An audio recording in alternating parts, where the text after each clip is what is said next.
Busca da Verdade, capítulo 8. A busca do significado. O sentido profundo da existência humana é a busca do significado, a plenificação do self, a imago Dei, a substância divina que orienta a existência e dignifica. Ninguém, portador de consciência, pode peregrinar pela terra sem um sentido existencial que se espraie além das denominadas necessidades imediatas, que deixam de atender às exigências emocionais, logo que são vivenciadas. Por essa razão, a experiência interior torna-se de relevante significado, sem a qual todas as realizações externas perdem a significação, porque passam a ser possuídas sem atender às exigências emocionais que não são resolvidas, desencadeiam o vazio existencial. Nessa viagem interna, que pode ser comparada a uma aventura interior, a consciência amplia-se ao infinito, portanto, indo muito além dos limites habituais adstritos aos desejos do ter e do prazer. Invariavelmente, essa busca profunda apresenta-se na criatividade da arte ou na abnegação da crença religiosa, como recursos hábeis para a conquista do infinito e do indefinível. No mais profundo do inconsciente coletivo estão adormecidos esses dois anelos que tiveram origem na fase primitiva da evolução, quando o ser humano começou a entender a grandeza da vida, sua beleza e suas ameaças contínuas presentes em a natureza, e a entrega às forças desconhecidas que pareciam manejar-lhe os destinos, facultando o surgimento do mito religioso na condição de mecanismo de fuga das angústias e perturbações, atendendo aos caprichos que se impunham como soluções imediatas. O esforço desse ser primitivo em comunicar-se com o outro e desenvolver a consciência mediante a escrita e a pintura rupestres são as expressões iniciais da criatividade e do processo de comunicação consciente, organizada, que permanecerão em toda a sua trajetória antropológica. Não sendo a vida humana senão a materialização do mundo cósmico, os espíritos que desencarnavam naquele período, profundamente ignorantes da sua realidade, ao manifestar-se aos contemporâneos na intimidade das cavernas, deram início às primeiras expressões do culto religioso, sem o desejarem, tornando-se deuses bárbaros uns e gentis, benévolos outros, que iriam povoar o imaginário das gerações sucessivas, inscrevendo-se no panteão de todas as culturas terrestres. Reavivar essas imagens é decodificá-las, é a proposta da psicologia profunda, retirando-lhes a sombra perniciosa e ameaçadora da tradição, de tal forma que, em estágios de consciência lúcida, adquiram o seu exato sentido, que é a imortalidade. Porque a fase de primarismo não permitia o raciocínio lógico, o natural culto de respeito e de devoção, mais pelo temor do que pelo amor, revestiu-se do mágico, do imaginoso, do sobrenatural, necessitando das excentricidades que se tornaram complexas em forma de cerimônias e de sacrifícios, inclusive humanos, para depois de natureza animal e racional, e por fim vegetal, por meio das flores, como preito de amor e de gratidão, de respeito e de súplica. De tal maneira, o inconsciente ficou sobrecarregado do fetiche criado e transferido de uma para outra geração, que mesmo na fase do discernimento permanecem as heranças dominadoras, induzindo-o ao temor, ao respeito exagerado, às fugas espetaculares para livrar-se da culpa, resgatando-a por meio de oferendas e de sacrifícios. O mergulho interior, desmistificando essa miscelânea de condicionamentos e de atavismo de natureza mágica, irá contribuir para o encontro com a religiosidade real, esse sentimento engrandecido que é a identificação com a imago Dei, com a manifestação de Deus. Certamente não será o Deus antropomórfico, arquetípico, não real, portanto, humanoide, caprichoso, mítico, mas aquele que é a inteligência suprema, causa primária de todas as coisas. Questão número 1 do Livro dos Espíritos, de Allan Kardec. Nota da autora espiritual. Esse conceito está perfeitamente identificado com a definição apresentada pelo filósofo holandês Baruch Spinoza, quando afirma que Deus é a natura naturans. Desse modo, Deus está além de qualquer conceito que é o limite e o transforme em conteúdo, quando, em razão da sua indecifrável realidade, é o continente que tudo envolve. A viagem, portanto, de caráter religioso, deságua no sentimento de religiosidade, de encontro com o divino que se encontra no si mesmo, aguardando compreensão e vivência da sua realidade, além de qualquer tipo de culto externo ou de submissão temerária. Nessa incursão, a mente sutiliza-se e descobre significados desconhecidos, que dão motivações à existência para ser vivenciada com alegria e irrestrita confiança nos resultados futuros. Em vez de significar uma fuga, uma transferência da imagem do Pai para a divindade, representa o encontro com a consciência universal, com ela identificando-se e tentando plenificação. As várias maneiras de realizar a religiosidade mediante a fé, a abnegação, a concentração nos postulados da vida, na prece, na integração solidária, nos serviços de beneficência e de caridade, dão sentido à existência física, enriquecendo-a de alegria e de bem-estar pelo prazer de contribuir em favor da satisfação geral, da diminuição do sofrimento, da miséria, das necessidades que assolam em toda a parte.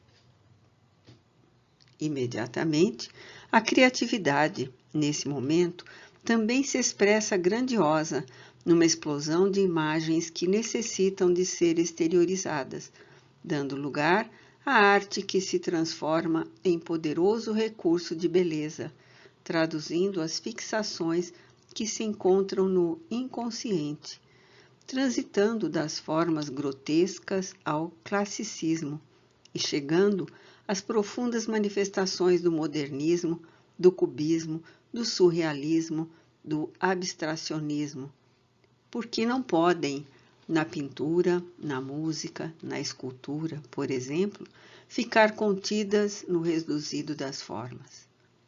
Todo limite que se imponha impede-lhes a expansão, a libertação dos abismos do inconsciente coletivo.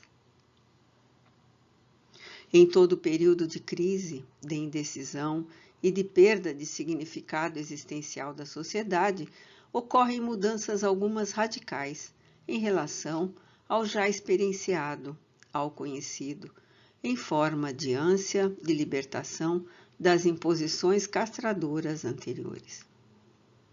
Nesse processo inevitável da evolução, todo um expressivo número de artistas conseguiu quebrar os limites impostos pela tradição para alcançar o além das formas definidoras de conteúdos. Isso se tornou possível em razão da viagem interior que foram convidados a fazer após sentirem-se saturados pelo já apresentado, que as modernas conquistas da tecnologia poderiam fazer de maneira perfeita, em cópias iguais, portanto, sem necessidade da sua contribuição pessoal. Os mais audaciosos detiveram-se a princípio rompendo os velhos padrões no realismo e no impressionismo, para depois depois darem o grande salto em novas concepções que desvelam o inconsciente de cada qual e abrem campo a novas observações luminosas e psicoterapêuticas libertadoras. Por intermédio de algumas dessas expressões artísticas, especialmente a pintura, a escultura, a música, pode-se penetrar nos conflitos dos pacientes e, utilizando-se de recursos curativos, algo semelhantes, trabalhar-lhes as causas dos transtornos de conduta e de emoção. Com essa modificação na arte, particularmente na pintura, mais tarde em outros ramos, culminando na música, na escultura, na literatura, no balé, nos mais diversos ramos do conhecimento, as denominadas realidades objetivas cederam lugar aos conteúdos metafísicos e transcendentais, ampliando as conquistas do pensamento humano sem limite nem forma. Graças a essa aventura em direção ao interior, ao inconsciente, a arte se transformou em um fenômeno místico, quase religioso, pelo seu significado libertador, sem qualquer vínculo com denominação, mas dirigido à imensidão do cosmo e da vida. Proibidas essas expressões durante o período religioso dominador e restritivo, todas as imagens que vinham desde a remota antiguidade, porque herança do primarismo, os artistas conseguiram romper com os cânones do denominado estético, belo, harmônico, convencionalmente aceitos, demonstrando outras expressões de significados idênticos, de acordo com a visão e a percepção de cada criatura. O inconcebível pôde ser externado de maneira própria, favorecendo a identificação de novos padrões de beleza. O que antes era tido como arte moderna, de tal maneira se impôs, tornando-se natural, que já não se atém às admiráveis expressões sob essa ou aquela denominação, estando presente na condição que lhe é própria, de arte, reconhecida e aceita. O observador consciente e sincero, diante de alguma dessas expressões que romperam com o tradicional, identifica-se além da forma em mensagens subliminais ou diretas, auxiliando-o a melhor entender-se, decifrar-se em face dos padrões que o limitavam e lhe dificultam a autocompreensão, atormentando-o e alienando-o. Ela provoca de início um choque, pela estranheza que se reveste em qualquer um dos seus aspectos, na variedade de expressões em que se manifesta, para logo, à medida que a atenção a focaliza ou a recebe, produzir a identificação do inconsciente, que libera informações e faculta a aceitação natural dos seus conteúdos, porque se encontram também nele mesmo. Costuma-se dizer que a maioria das pinturas da arte contemporânea expressa angústia, dor, sofrimento, discórdia, luta, o que de certo modo é verdade, porquanto representa a visão da jornada longa da evolução e reflete a realidade existencial, muitas vezes disfarçadas pela hipocrisia ou oculta pelos denominados multiplicadores de opinião. Observemos Guernica, do espanhol Pablo Picasso, e identificaremos a tragédia do bombardeio aéreo sobre a cidade infeliz e a degradação que tomou conta de tudo. De igual maneira, o grito do norueguês Edvard Munch expressa nessa figura andrógina toda a sua angústia resultante de uma infância infeliz, de insucessos afetivos, da visão tormentosa de um entardecer de sangue e de fogo, que ele tentou expressar em o desespero, sem o haver logrado integralmente, o que conseguiu logo depois na outra obra que ficou imortal. Enquanto a ciência dirige-se ao intelecto e a reduzido número de indivíduos, a arte, em face das suas expressões, é mais abrangente, sendo aceita por todos, não importando o nível de cultura ou de sentimento, ou de consciência em que se encontre, porque sempre traduz o que se passa no mundo interior dos seus autores, expressando a mesma ocorrência naqueles que se lhe vinculam. Esta é também uma forma de enfrentamento com o inconsciente, no que o insigne mestre Yang denominou como a luta mítica contra o dragão, na representação tradicional de São Jorge, o vitorioso, o herói.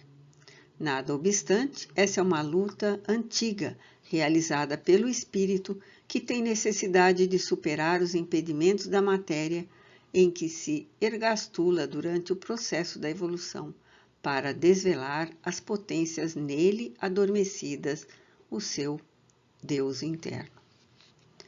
O divino, em cada um, luta inevitavelmente contra o humano. A força transcendente em alerta contra o poder do animal, ególatra e escravizador. Pode-se dizer que se trata de um esforço imenso esse emergir da escuridão, da ignorância, para a claridade do discernimento e da razão. É a autoconquista realizada pelo Self, cuja trajetória é interior. A falta de sentido existencial, portanto, de significado, gera transtornos neuróticos, muitas vezes confundidos com outros motivos que seriam os responsáveis pelo desequilíbrio. Assim, a conquista de objetivo de um significado básico para a existência é fundamental para o equilíbrio do eixo ego-self. Na atualidade, generaliza-se essa problemática, definida por Jung, já, no seu tempo, como a neurose geral do nosso tempo, em razão da constatação da inutilidade a que cada indivíduo se atribui, tornando-se quase invisível no meio social onde se encontra. O bem e o mal.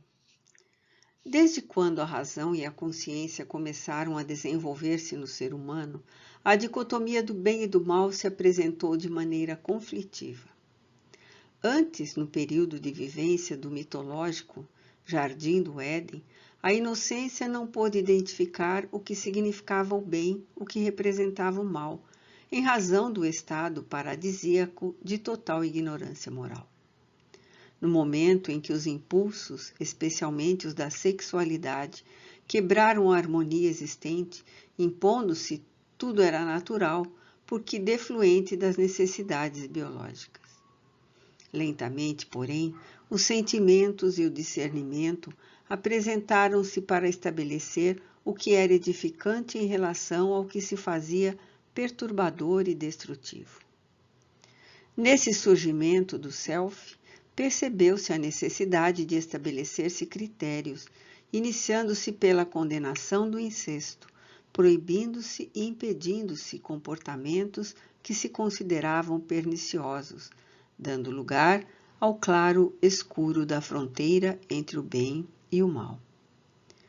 Com a sucessão do tempo, estabeleceram-se diretrizes definidoras do que representa um como o outro valor.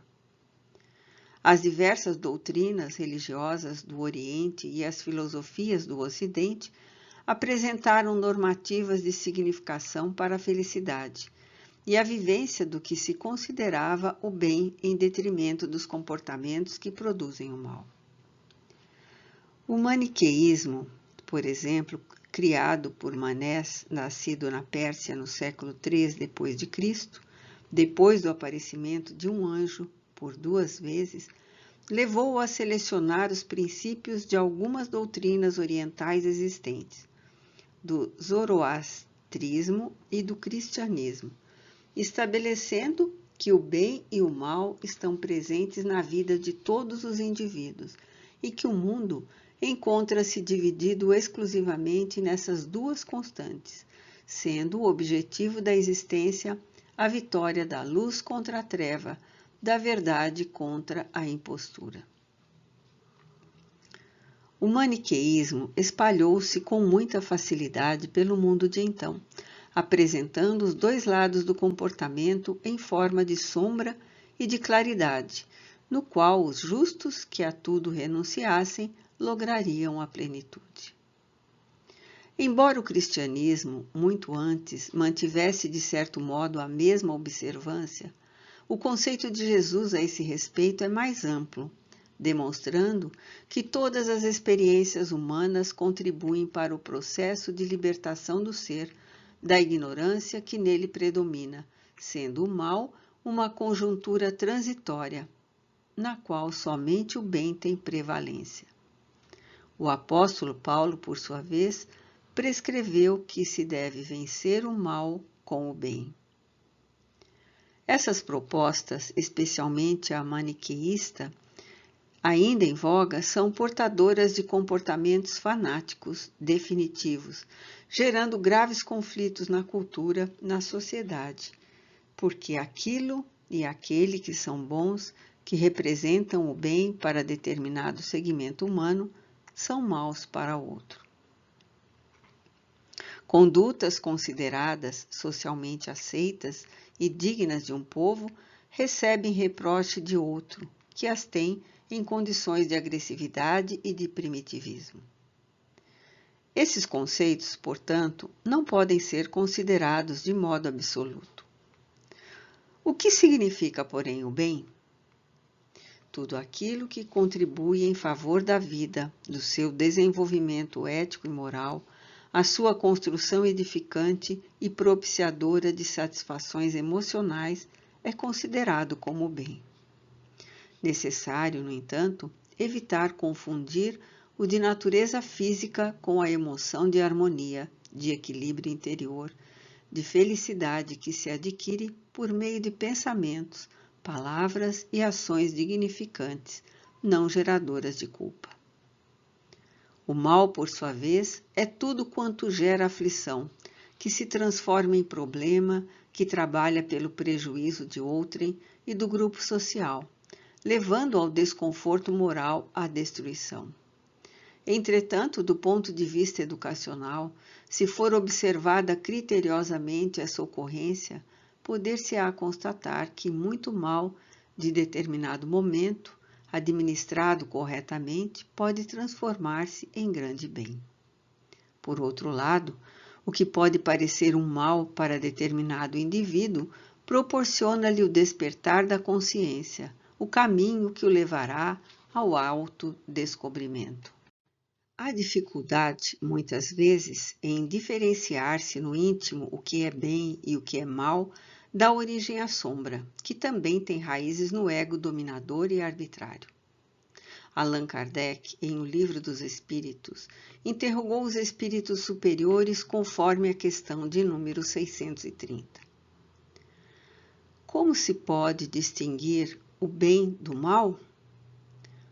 E eles responderam: o bem é tudo o que é conforme a lei de Deus. O mal, tudo o que lhe é contrário. Assim, fazer o bem é proceder de acordo com a lei de Deus. Fazer o mal é infringi-la. O ser humano é portador de fenômenos lógicos que nem sempre sabe discernir, que se apresentam conscientes e inconscientes.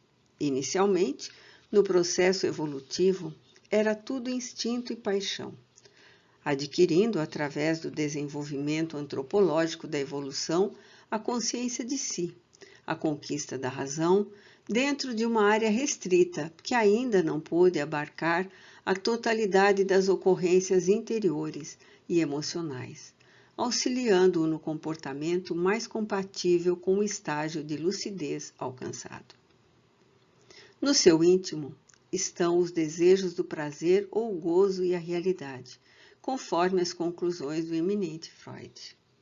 Esses impulsos dominadores têm, no entanto, que enfrentar a cultura de cada época, os hábitos estabelecidos, os códigos impostos, dando lugar a que as pulsões fossem erradamente consideradas como manifestações demoníacas, forças que o arrastariam para o sofrimento, mais tarde decodificado como o inferno das religiões castradoras. Para superar o mal que nele existe, vem se tornando necessário que estabeleça variados símbolos de transferência ou de projeção para superar a situação incômoda em que transita. Por essa razão, os sentimentos perversos do ódio, dos desejos irrefreáveis, dos ciúmes, das ambições desmedidas, levam-no a transferi-los para outros indivíduos que passam a figurar como as representações demoníacas ou satânicas suas adversárias. É certo que esse mecanismo ocorre de maneira inconsciente, em forma de fuga da situação vigente para a transformação dirigida ao bem que busca inconscientemente.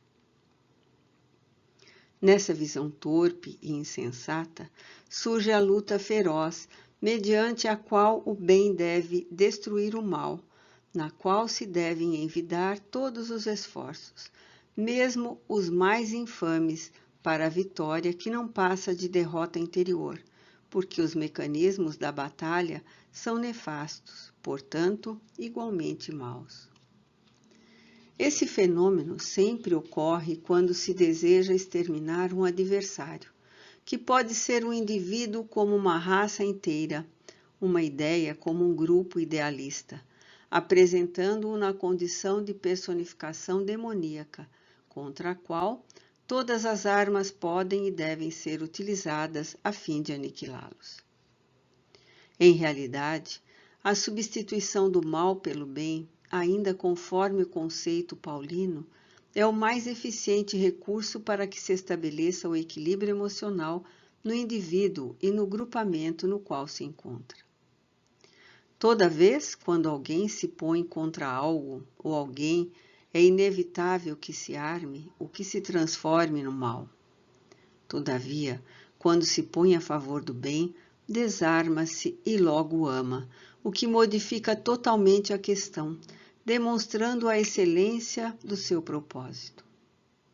Há uma regra para melhor identificar-se o bem em relação ao mal, que é a utilização do amor em seu sentido amplo e universal, que oferece a resposta mais hábil para a condução equilibrada de si mesmo e o trabalho generalizado em favor de todos. Nesse momento, alcança-se a consciência moral, que discerne o que se deve e se pode fazer em relação ao que se pode, mas não se deve fazer, ou se deve, mas não se pode fazer. Através das reencarnações, o espírito aprende a compreender o que o auxilia na evolução, o que o entorpece e o retarda. Assim, identificando os mecanismos poderosos para a libertação da psique do primarismo dos instintos, demônios, ensejando-lhe a claridade do esclarecimento, a angelitude.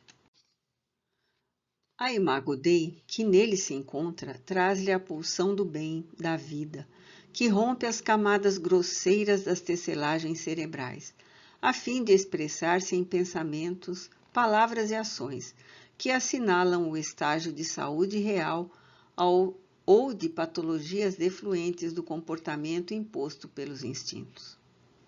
Responsável pelo amplo discernimento, auxilia a racionalizar o mal, mediante a observância dos resultados dele advindos e dos instrumentos que poderiam ter sido utilizados para efeitos mais consentâneos com o bem-estar e o prazer, em vez de culpa, do arrependimento e da angústia que se lhe instalam no íntimo. A individuação apresenta-se a partir desse momento como todo esse esforço para a união das duas pulsões em uma única expressão de vida, que é aquela encarregada de propiciar harmonia, eliminando ou superando os desvios do passado, que respondem pelos sofrimentos e conflitos, tanto individuais como coletivos. O estado luminoso, desse modo, resulta da vivência do bem, portanto, simbolicamente da luz, do entendimento, da consciência de si. A dualidade do bem e do mal no ser humano é fenômeno natural de desenvolvimento da psique, apresentando situações antagônicas, como alto e baixo, belo e feio, claro e escuro, bom e mal, certo e errado. Jesus, o incomum psicoterapeuta, utilizou-se de uma bela imagem para essa dualidade, quando se referiu ao joio e ao trigo. Portanto, aquilo que é danoso na seara e o que é benéfico, porque for fomentador de vida.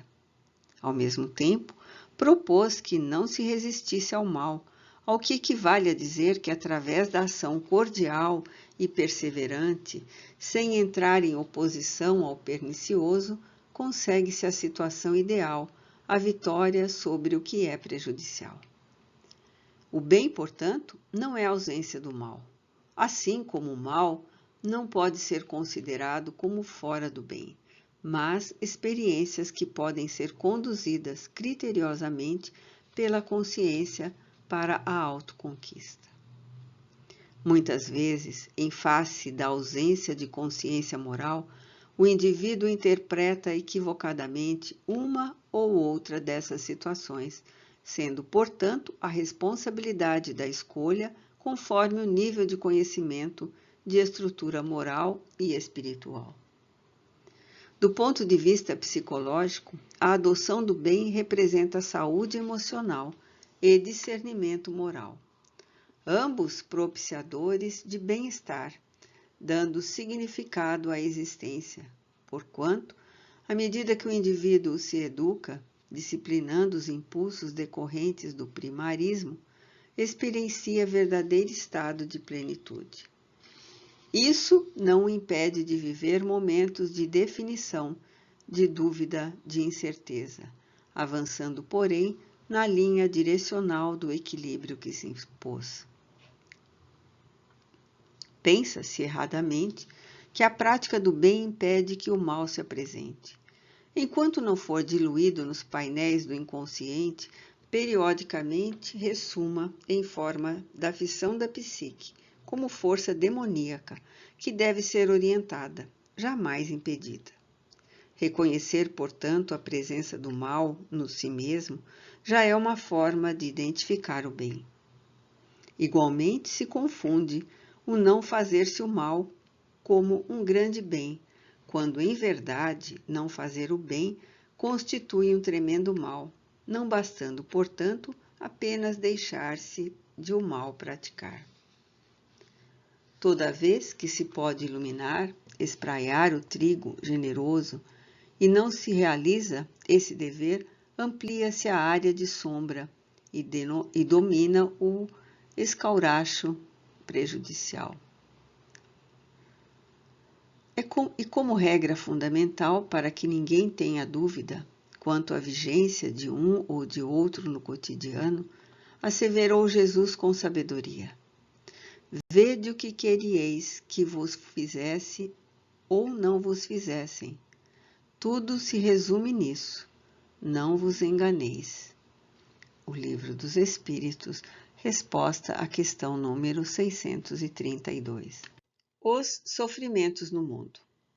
A dinâmica da vida estrutura-se nas experiências que capacitam o self à sua planificação. Nesse sentido, o fenômeno dos sofrimentos faz parte inevitável da conjuntura existencial, constituindo mecanismo de valorização do equilíbrio interior como diretriz de segurança para a vivência do bem-estar.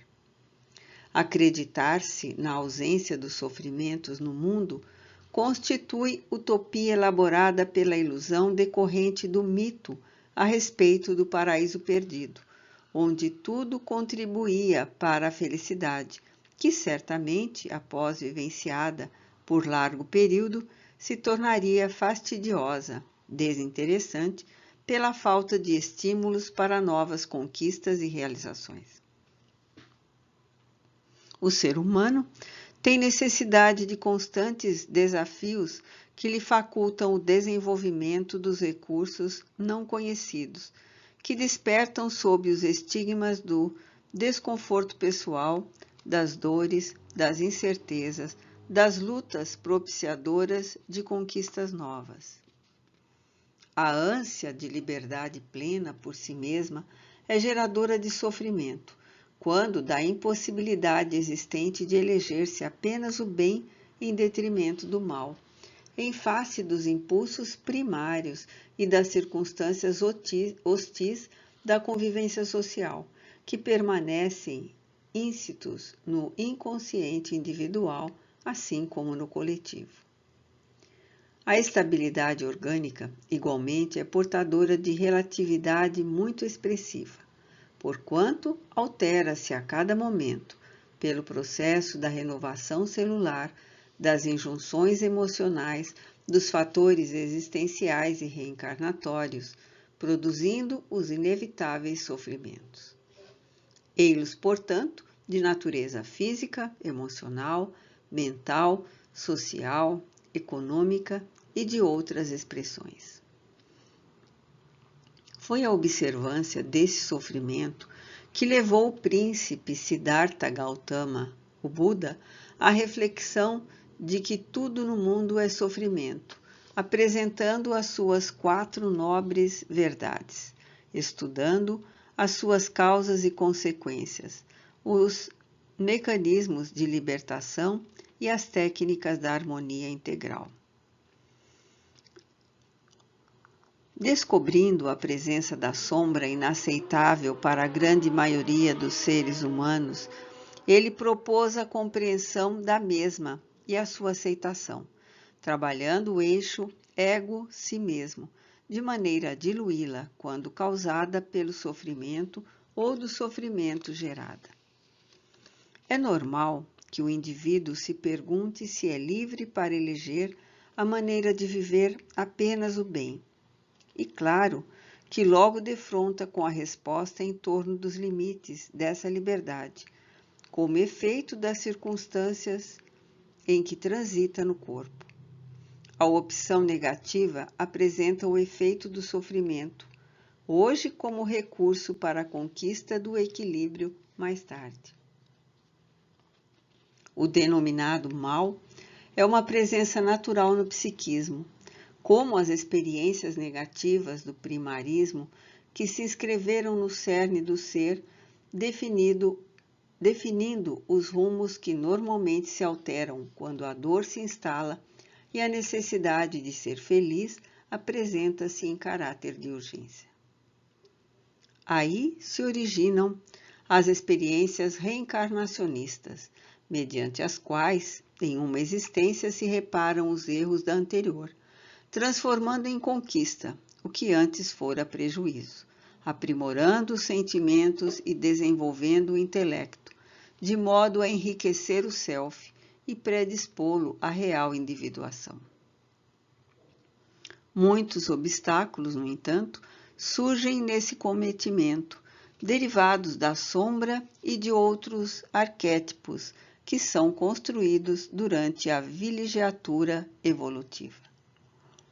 Nesse sentido, a criança maltratada, que permanece no ser, continua necessitando do colo de mãe, de apoio, de compreensão, a fim de encontrar a libertação, que somente existe no esforço pessoal de cada um ou através da orientação lúcida dos estudiosos do comportamento humano, conhecedores da injunção da sombra, do conflito do ânimos, do ego insatisfeito nos processos psicoterapêuticos especializados.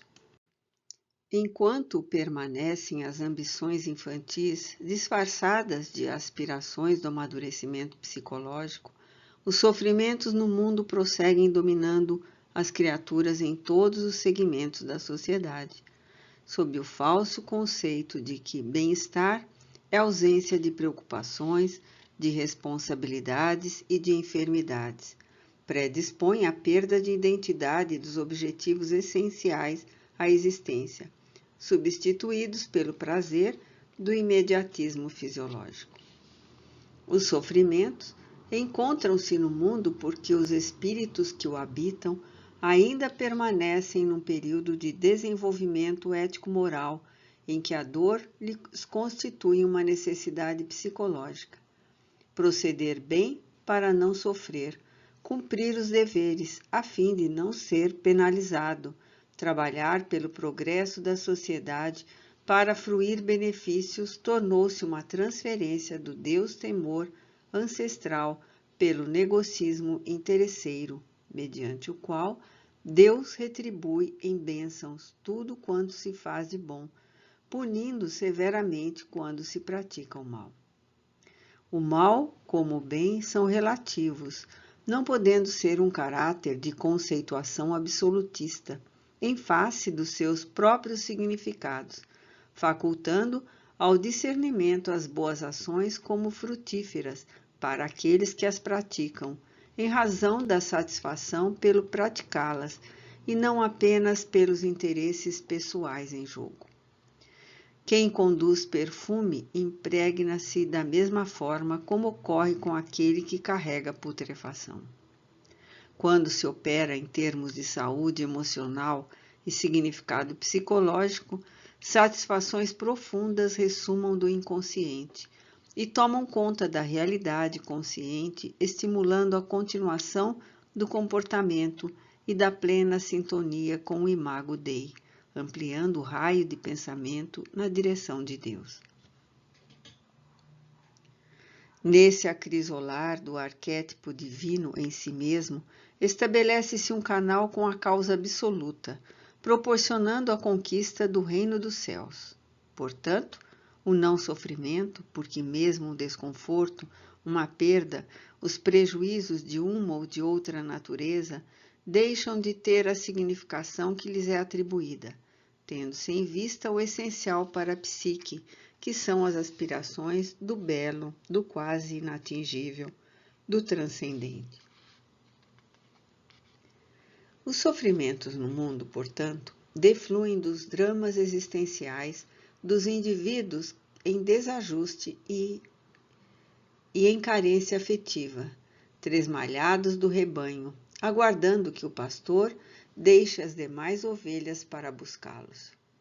É nessa fase conflitiva que o herói adormecido assume a postura do filho pródigo, que parte para um país distante, que são as experiências inusitadas, muitas vezes transformando-se em sofrimento que o trazem de volta ao regaço do Pai misericordioso que o aguarda, sempre olhando a estrada que ele deverá percorrer no retorno ao lar. Por outro lado, podem-se considerar os sofrimentos como talentos, que são concedidos para dignificar os seus possuidores e os deverão aplicar de maneira produtiva, mantendo a resignação e a coragem, qual aconteceu no mito de Jó, quando esse, testado e espoliado pela divindade, permaneceu-lhe totalmente fiel e confiante. Ele amava a Deus, e não pelo que dele havia recebido, mas pelo efeito da sua paternidade.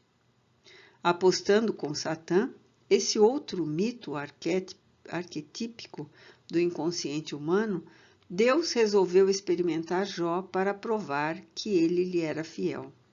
E o servo tornou-se digno de receber a recompensa, que o levou de volta à paz e à alegria de viver. Esse Deus, naturalmente antropomórfico na visão junguiana, é um tremendum pelo aspecto aterrador que assumiu quando, na sua antinomia, apresentou a outra face, a da misericórdia e do amor, recompensando aquele que permanecera confiante, mesmo quando o sofrimento alcançara limites quase insuportáveis. Compreende-se desse modo a resistência de muitos indivíduos que, se encontrando sob tormentos e aflições inomináveis, permanecem confiantes e seguros da misericórdia divina, em face da certeza de que jamais estão abandonados. Os mártires de todos os tempos, as vítimas dos holocaustos de todas as épocas, deram esse testemunho de Jó, mantiveram o self na fragmentação individual da divindade mesma, harmonizando-se e permanecendo em vinculação com Deus. Encontramos essa antinomia nos dois testamentos.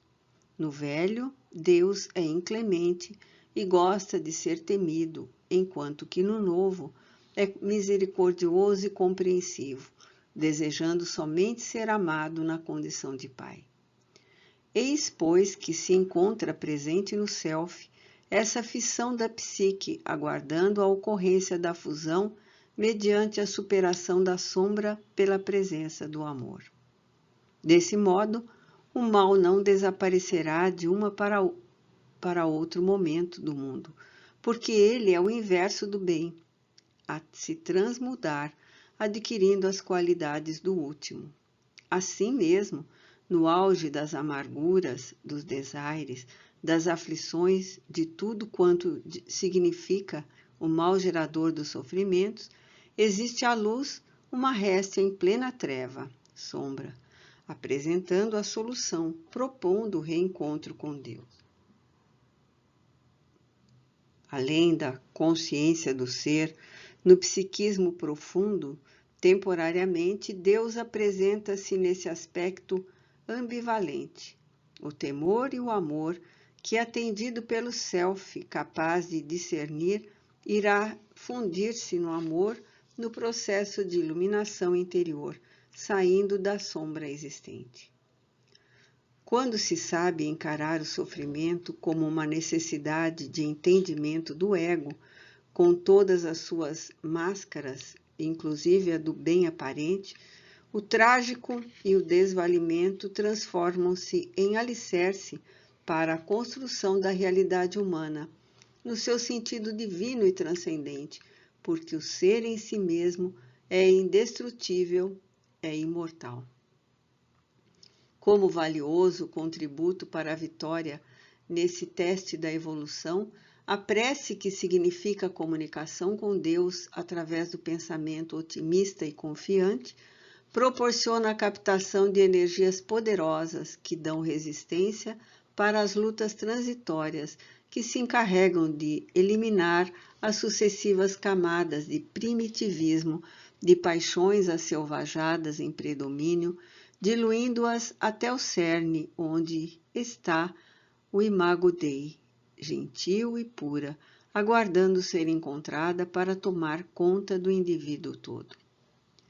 Os sofrimentos, portanto, no mundo, são portadores de variada conceituação, de significados específicos e próprios, dependendo daqueles indivíduos que os experimentam, tornando-se grande mal para uns e superior bem para outros.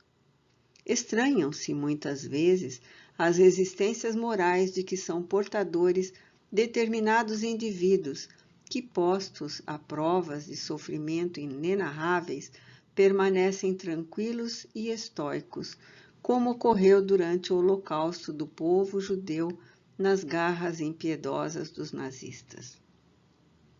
Muitas dessas vítimas, após a libertação, em vez de se deixarem consumir pelo ódio contra os seus algozes, buscaram auxiliá-los e trabalhar pelo renascimento do país.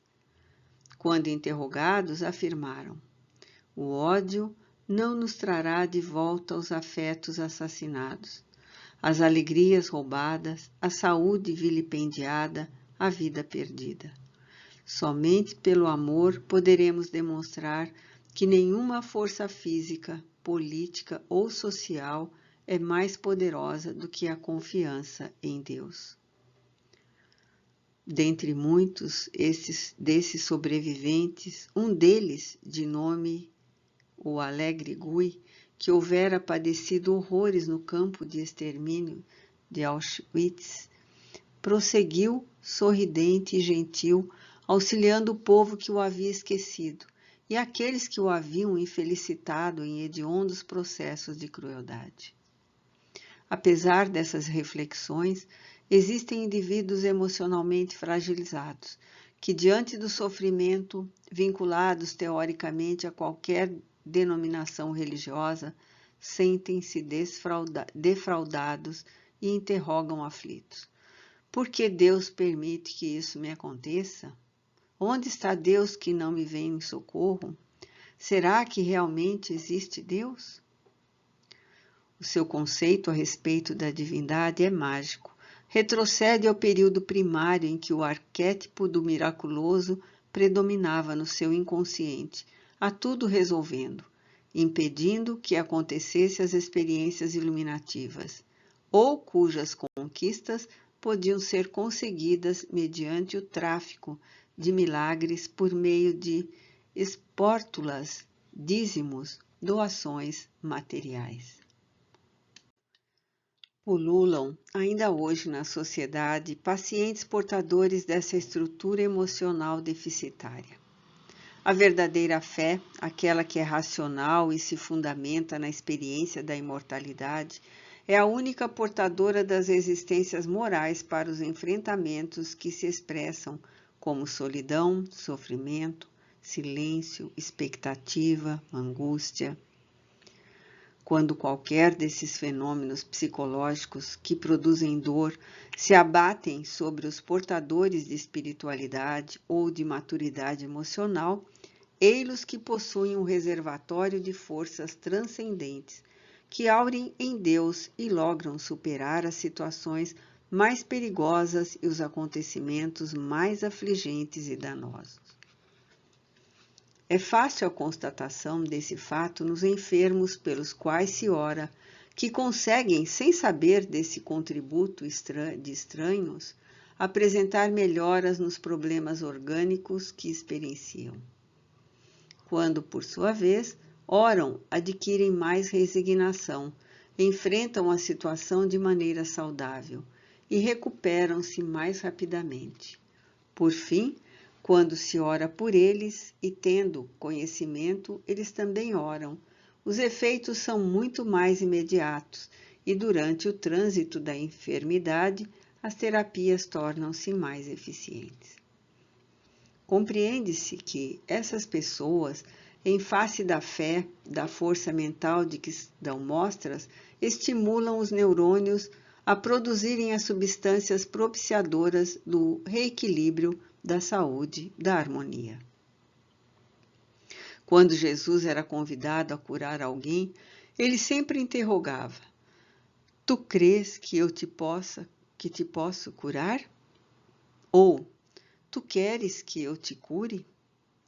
Desse modo, ensejava a contribuição do próprio paciente no processo de recuperação, produzindo neuropeptídeos responsáveis pelo refazimento orgânico, emocional e mesmo psíquico, tornando-se receptivo à força que dele emanava.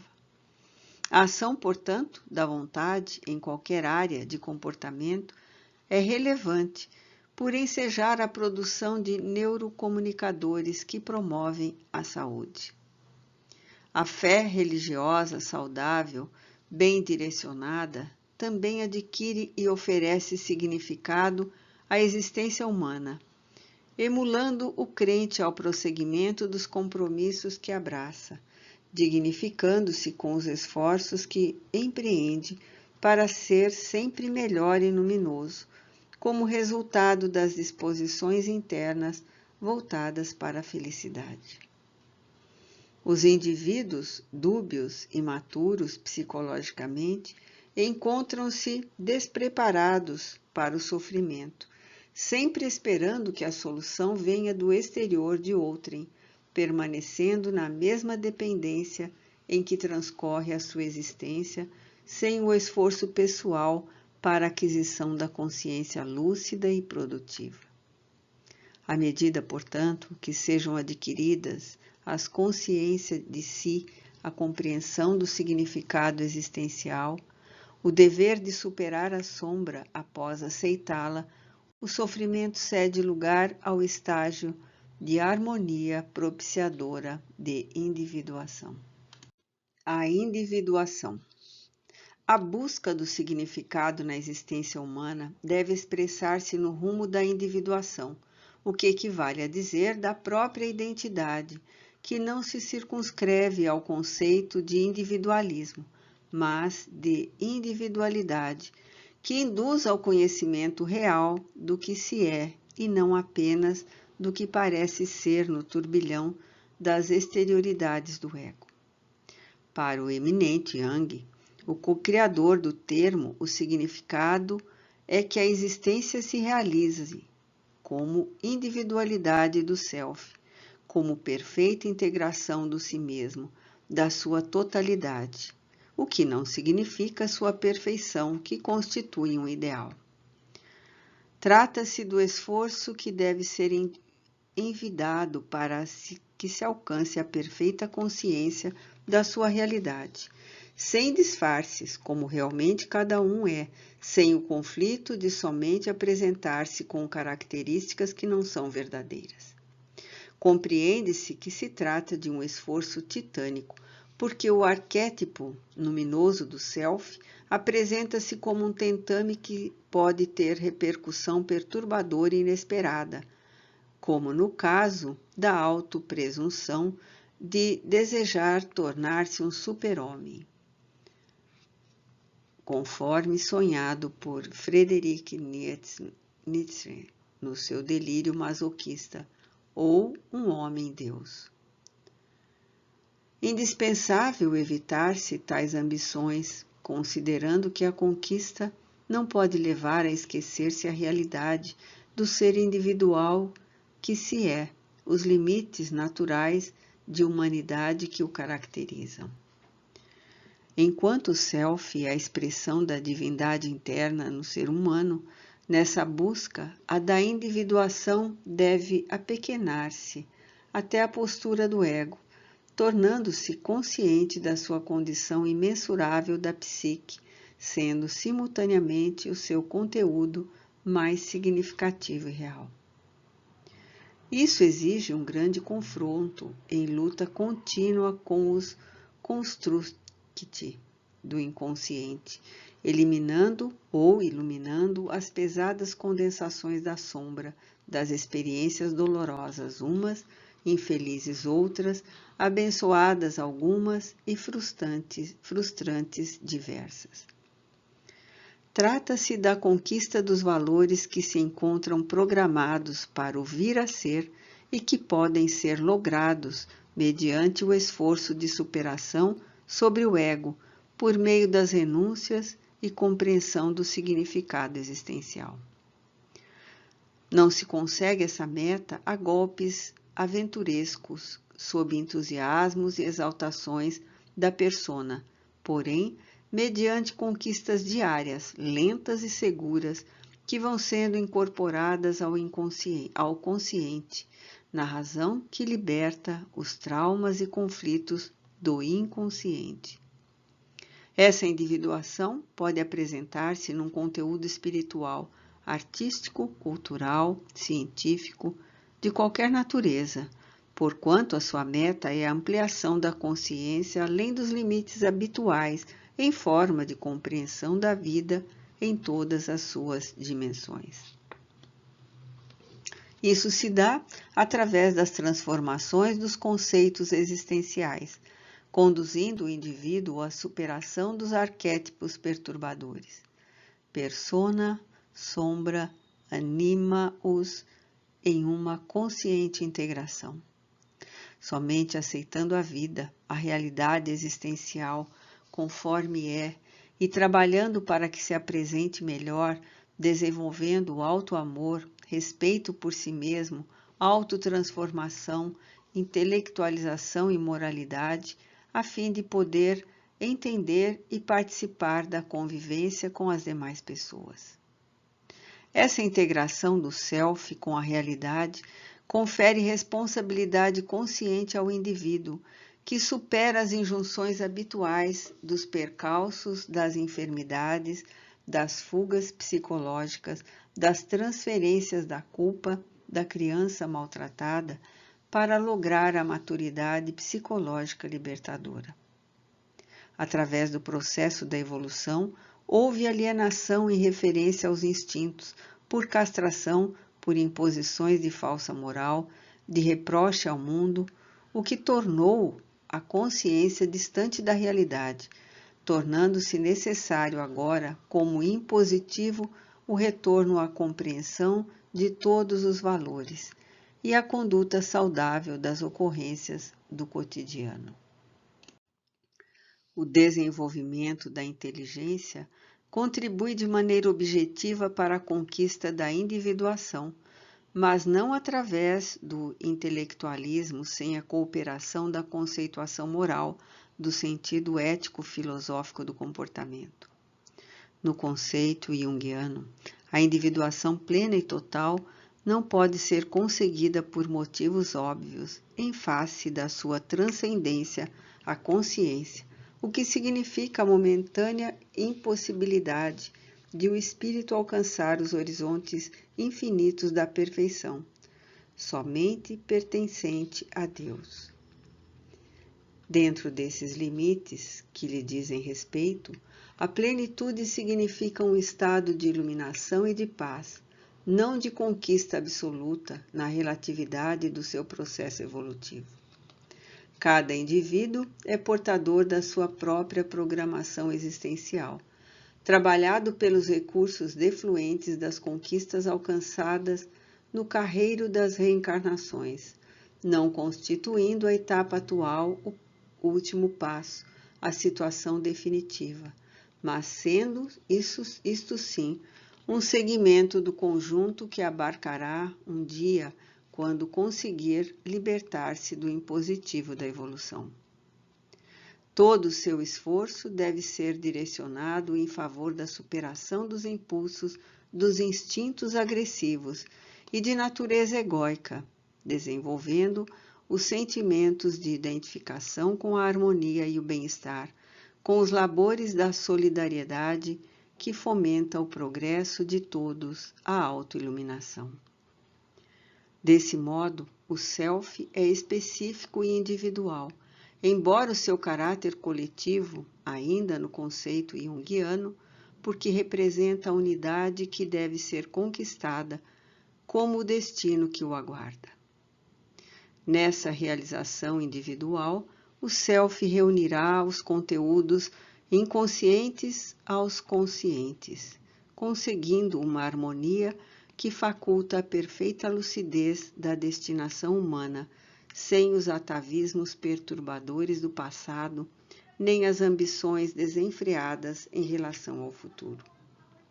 Esse trabalho é possível na razão direta em que o mesmo vai penetrando nos depósitos do inconsciente e libertando as fixações e imagens ancestrais que respondem pela desorientação do indivíduo, sempre quando emergem, gerando conflito com a consciência, com os valores éticos estabelecidos, com as necessidades que se impõem.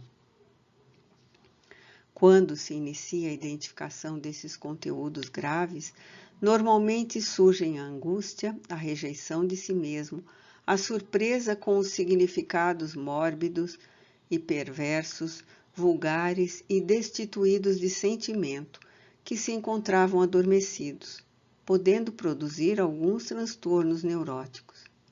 No entanto, perseverando-se no objetivo, passa-se a outro nível do inconsciente, com diferentes conteúdos amenos e estimulantes.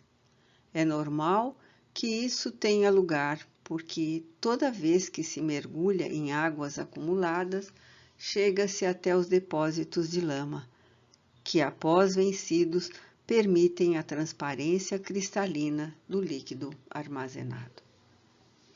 No esforço empreendido, vão se dando as transformações emocionais e os aspectos da saúde sob vários ângulos considerada, constituindo grande motivo de prazer e de alegria ante a perspectiva do encontro com o repouso, a paz, o nirvana. Após as primeiras experiências nirvânicas, a sede de progresso, de imortalidade, de sublimação retorna e o trabalho interior prossegue, porque o repouso absoluto seria a negação da própria vida, a perda de sentido psicológico da evolução. Não foi, por outra razão, que Jesus enunciou que o reino dos céus está dentro de cada indivíduo, propondo a reflexão profunda e a autoconquista como meios para a libertação das anteriores aquisições alienantes e dos desejos do ego presunçoso. O conceito, portanto, de individuação, de totalidade, abrange a conquista dos conteúdos possíveis de conscientização, que desaparecem nos significados psicológicos elevados que cada qual estabelece como sua meta existencial. Esse tentame, naturalmente, propõe novos paradigmas de comportamento que surpreendem, porque o novo e desconhecido são sempre motivo de preocupação e de mal entendimento. Tais paradigmas, no entanto, estão íncitos no ser, porque são uma visão nova de perspectivas de conduta e de aspiração de vida, interpretação diferenciada do aceito e comum, das circunstâncias caóticas que devem ser modificadas e do esforço pessoal em benefício do equilíbrio geral. Quando isso não ocorre, estabelece-se a neurose moderna, como a que toma conta da sociedade atual. Esse tipo de transtorno neurótico expressa-se em forma de ansiedade, de insatisfação, de frustração, de desconfiança e de solidão, asfixiando os mais belos ideais da humanidade intelectualizada, tecnologicamente rica e profundamente infeliz em seu sentimento pessoal. Os efeitos imediatos são as depressões bipolares na área da afetividade, a síndrome do pânico, as fugas hediondas pelo suicídio, pelo homicídio, as opções tormentosas pela violência, pelo estupro, pelo esdrúxulo e primitivo no comportamento para chamar a atenção em face do desprezo que as suas vítimas sentem por si mesmas. Ante a impossibilidade de considerar a sua valorização pelos significados nobres, assumem as agressivas posturas que lhes atendem ao desconforto interior, tornando-se temíveis por saber que não são amadas, em carência profunda e em estado de infância abandonada. Desse modo, a busca da individuação é também a maneira psicológica de encontrar-se o melhor meio para o bom relacionamento com o si mesmo, com o outro, com a sociedade. Não se pode viver de maneira saudável sem considerar-se a presença de outrem no contexto social, sendo, por sua vez, o outro daquele.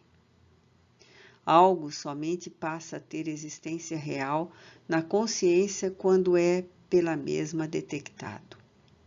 Observar-se algo ou alguém é também ser observado por esse objeto ou pessoa em observação. Inevitavelmente, nesse momento, dá-se um relacionamento, um descobrimento do outro, a necessidade de intercâmbio com ele, a sua convivência que constituem a forma de cada qual existir e ter valor no mundo. Por tal motivo, o isolamento, o distanciamento da sociedade, sob a justificativa de encontrar Deus e melhor servi-lo, oculta uma alienação defluente de algum conflito forte em relação ao próximo, uma agorafobia que pode ter razão profunda na libido atormentada, na culpa mal disfarçada. A fuga do mundo não impede que o indivíduo se leve até onde for procurar esconder-se.